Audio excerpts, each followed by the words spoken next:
अवसर प्राप्त पालक महाशय आम समस्ते भल जाणु शोक सभा उपस्थित थिबा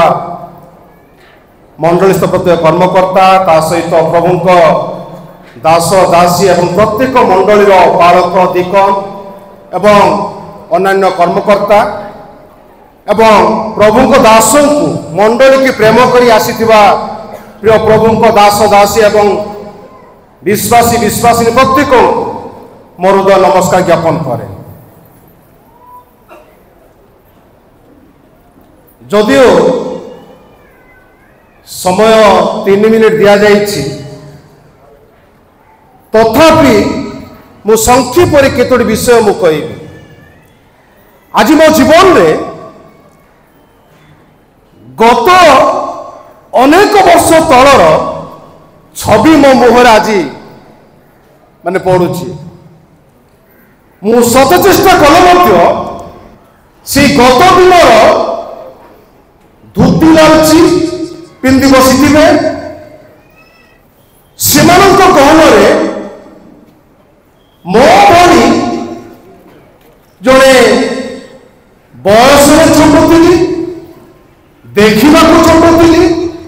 से भली क्षमा करेंगे शब्द मो प्रयोग करुच्ची जे पाक मुंड वयस्क व्यक्ति मान सहित बसी से जीवन अनुभूति आज मो जीवन रे सब छवि दोषुची। जदि आज मु कहबी स्वर्गत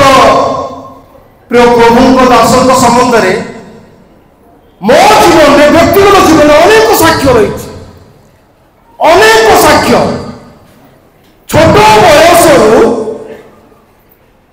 स्वर्गत प्रभु दास एवं स्वर्गत 2 जन दिकन महाशय माने मो जीवन में मु कहबी से मते हाथ धरी किभली मंडली मिनिट लेखा जाए मत शिखई प्रति शब्द परिष्कार भाव में किभली लेखा जाए ताहा प्रभु दास संबंध यदि अनेक विषय मो जीवन साक्ष्य रही तथापि मु गोटे विषय कहवाई चाहे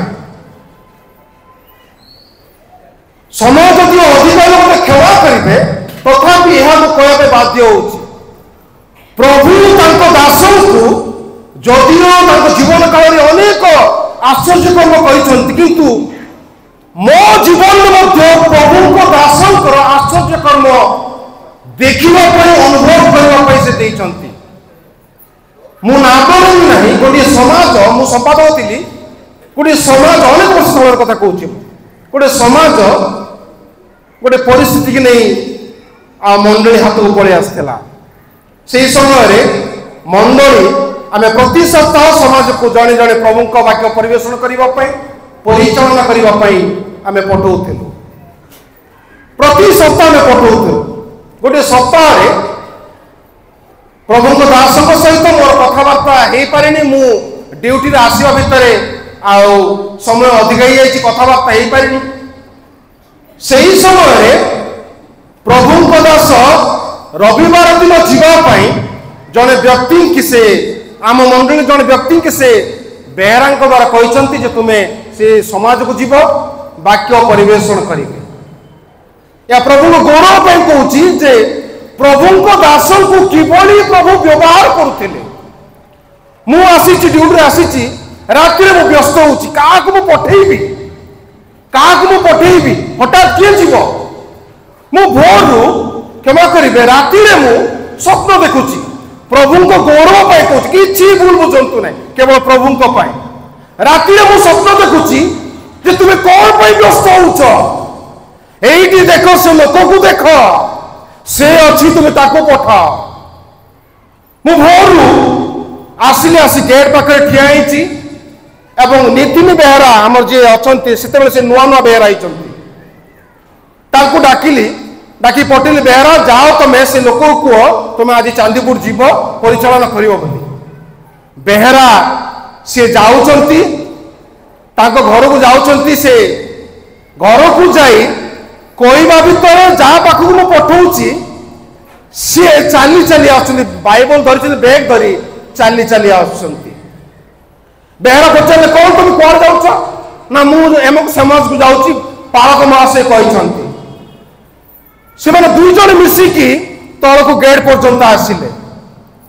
मुझे पचारि किए कहले ना पालक आज्ञा मत गत राति कहले जावाई अर्थात एथि चाहे प्रभु दास को प्रभु किभली भाव में सेवार व्यवहार करुले अनेक उदाहरण रही मो जीवन अनेक साक्ष्य रही प्रभु दास संबंध में जितेबले इच्छा हम कौन विषय जनवाई मत आज पर्यंत गत किसी दिन तले मत फोन करते प्रति समय फोन करेंगे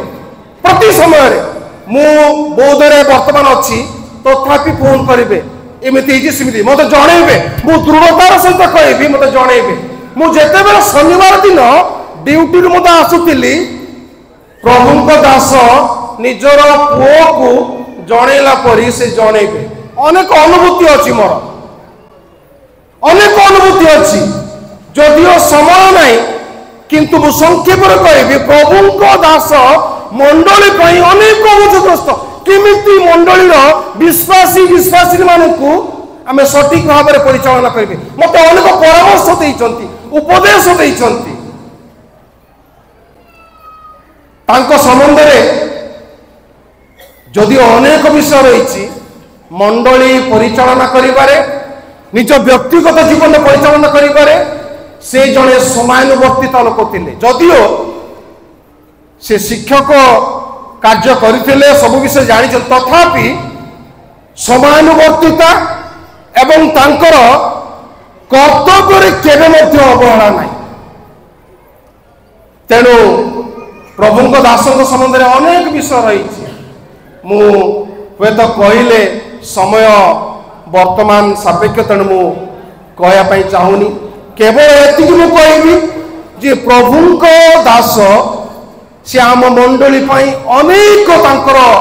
जागतिक भाव में आत्मिक भाव में अनेक अवदान रही बोझ थिला एई जो उपासना गृह किमिति आमे आरंभ करिबा क्षमा करिवे समय वर्तमान हो गला तेणु मु मत बंद करुच्ची तेणु ए माध्यम मु गोटे कथा कहवाई चाहे जे प्रभु दास तांको जीवन काल मध्य आम मान को जेते शिक्षा चेतना परामर्श देइछंती ताको मने पकई आमे समस्ते आग को बढ़िबा प्रभु संक्षिप्त साक्ष्य आम समस्त को कथा कहतु धन्यवाद।